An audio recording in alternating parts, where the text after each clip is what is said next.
Physics time. Assalamualaikum semuanya, jumpa lagi sama Aufa dan kali ini kita akan sama-sama ngerjain soal lagi nih. Tapi kali ini kita akan ngerjain dinamika rotasi, lebih tepatnya di submateri momen gaya atau torsi. Oke, nah kita akan sama-sama lihat dulu soalnya kayak gimana. Perhatikan gambar bidang tipis homogen berbentuk bujur sangkar di bawah. Jika panjang sisinya 40 cm dan sumbu putar terletak pada titik pusat bujur sangkar, maka jumlah momen gayanya adalah berapa? Oke, yang ditanya adalah jumlah momen gaya. Nah, kita akan tulis dulu diketahui, tapi diketahuinya nggak kayak biasa ya, karena males ya, karena sudah ada di situ semua. Aku akan langsung tulis aja di sini panjang sisinya, gitu ya. Ini kayak mana ini? 40 cm. Atau kalau kita satuan SI-nya itu adalah 0,4 meter gitu ya guys. Nah, selanjutnya karena dia bentuk bujur sangkar berarti sisinya semuanya sama. And then sumbu putarnya itu ada di titik pusat. Nah, ini penting guys. Sumbu putarnya ada di titik pusat gitu ya. Berarti ada di sini. Oke, kita lanjutin aja. Langsung kita jawab. Untuk mengingatkan kalian sebentar gitu ya. Jadi torsi atau momen gaya lambangnya kayak gini itu merupakan perkalian dari F dikalikan dengan R ya. Dia vektor. Boleh R, boleh L, boleh D dan boleh S juga dan lain sebagainya ya. Bebas. Nah, ini artinya apa sih? Oke, kita kesini dulu. F itu adalah gaya yang bekerja. Kemudian R atau L atau D atau S dan lain sebagainya tadi itu adalah lengan gaya ya. Nah, apa itu lengan gaya? Lengan gaya itu adalah jarak ya atau posisi sumbu putar dari gayanya. Contohnya misalkan F1, maka karena F1-nya pucuknya ada di sini, maka kita tarik aja garis dari sumbu putar ke dia. Inilah R1. R2 yang mana? Ya ini ya, ini R2. R3 yang ini berarti ya. Ini R3 sama kayak juga R4. Oke, itu RR-nya akan aku hapus dulu. Biar tidak ribet.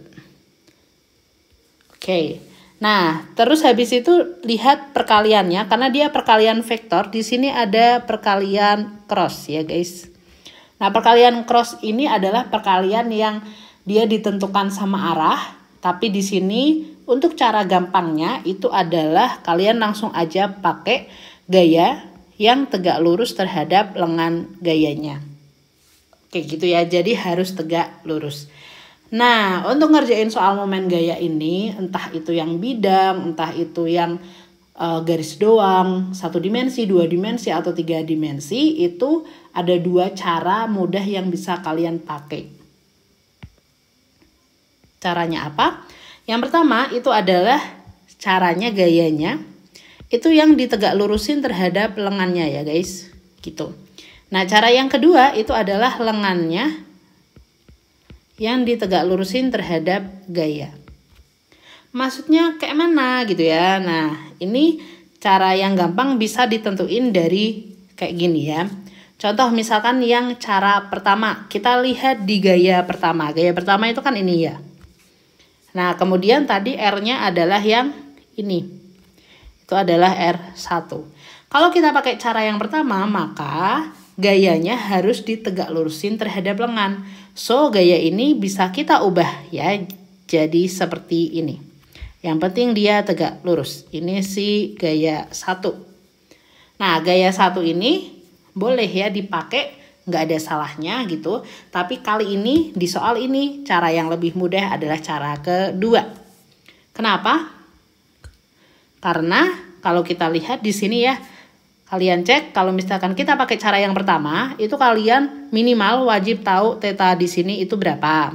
Kemudian habis itu kalian nanti hubungkan ya, ada sin, cos, tan dan lain sebagainya. Nah, untuk orang-orang yang belum atau lupa atau belum terlalu bisa menggunakan sin kostan akan agak berbahaya gitu ya, karena bisa menambah kesalahan, tingkat kesalahan. Sehingga kita akan menggunakan cara kedua. Cara kedua gimana? Cara kedua tadi kan bukan gayanya yang ditegak lurusin sama lengannya ya. Tapi sekarang lengannya yang ditegak lurusin sama gaya. Caranya gimana? Caranya adalah kalian harus bisa membayangkan gaya ini bisa kita ubah arahnya kemana-mana. Maksudnya kayak mana? Gini ya maksudnya. Jadi F1 ini kita bayangin bisa digeser. Jadi dia bisa digeser ke sini, bisa digeser ke sana, ke sana, ke sana, ke sana, bebas gitu ya. Nah, cara yang gampang aja ya. Jangan terlalu banyak tapi gesernya satu aja. Nah, kita misalkan bisa digeser di 2 itu. Kalau kita pakai yang pertama, ini ya yang aku tulis, maka bisa kita gambarin lengan yang tadinya ke sini itu kita tegak lurusin otomatis akan menjadi gini ya. Ini langsung tegak lurus. Gitu kan? Benar. Sudah tegak lurus berarti itu udah benar ya. Kalau kita pakai yang ini, yang kedua ini, maka lengannya itu dari sini ke sini. Nah ini kan nggak lurus ya, karena nggak lurus ya nggak boleh guys pakai yang itu. Maka kita pakai yang satu aja, yang penting bisa tegak lurus. Contoh yang lain yang kedua, itu kayak gini. Ini udah nggak bisa diapa-apain ya, karena dia memang bener-bener udah 0 derajat terhadap sumbu. Maka nanti ini torsinya pasti 0 guys. Mau kalian apain, mau kalian F-nya nanti diubah, diarahin kemana, pasti 0 ya. Kita lanjut aja langsung ke F3. Kalau F3 berarti kita pindah aja ke sini, gitu kan. Bagi lengannya yang ini F3. Dan juga F4 kita pindah ke sini, lengannya yang ini 4 ya. Gitu. Gampang kan ya, lebih gampang intinya. Langsung aja lah kita kerjain. Lama sekali intronya, mohon maaf ya. Maka sigma tau, jumlah tau di sumbu pusat itu adalah tau 1, tau 2, tau 3, dan tau 4. Loh mana plus minusnya? Nah plus minusnya itu menggunakan arah ya. Buat kalian yang agak-agak lupa, misalkan kalian udah skip bab ini, jadi di sini ada 2 arah, itu searah jarum jam dan juga berlawanan arah jarum jam. Kalau menurut aturan internasional kita pakai arah putar tutup botol gitu. Kalau berlawanan itu positif, kalau searah itu negatif. Nah, tapi ada juga guru yang ngajarin kalau searah itu yang positif, berlawanan itu yang negatif. Kalian boleh pakai mana aja, yang penting konsisten ya. Mau ngikut guru nggak apa-apa, mau ngikut yang mana nggak apa-apa. Oke, kita di sini akan pakai cara yang internasional aja ya. Jadi kalau searah jarum jam, kenapa dia berubah? Kalau searah jarum jam maka dia negatif, kalau berlawanan arah jarum jam dia positif. Kita lihat dulu tau 1. Tau 1 ini benda kamu tarik ke sana, otomatis dia akan ke sana ya. Maka dia searah berlawanan ya, berlawanan maka positif. Nggak usah aku tulis karena di depan.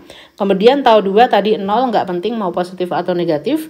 Kemudian yang tau 3 ada benda kalian kesanain, maka dia akan muter ke sana ya. Berarti dia negatif. Kemudian yang aku hapus biar gampang, keempat kalian kesanain, maka muter ke sana. Gitu kan ya. Nah, buat kalian yang pusing, coba kalian tengok lagi video aku yang zaman dahulu kala. Itu ada cara gampang buat nentuin arah momen gaya.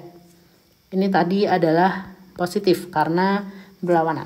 Kita lanjutin. F1 kali R1 ditambah 0 min F2 kali R2 F2 lagi 3 ya, tambah F4 kali R4. F1-nya adalah 40, R-nya perhatikan R-nya itu cuma dari sini ke sini, berarti setengah sisinya aja, so dia 0,2 tambah 0 nggak usah kita tulis lagi, min 80 kali 0,2 juga tambah 30 kali 0,2 juga.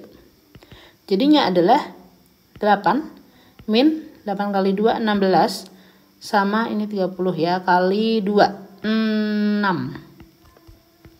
Min 10, 8 min 10, min 2. Oke, karena kesepakatan kita tadi minus itu adalah searah jarum jam, maka di sini dia nilainya adalah min 2 atau 2 searah jarum jam ya. Itulah ya, jelek ya A. Aku hapus aja ya yang jelek tulisannya. Nah, jadi jawabannya adalah A, guys. Intinya kalau minus itu berarti berlawanan. Berlawanan lagi, searah ya.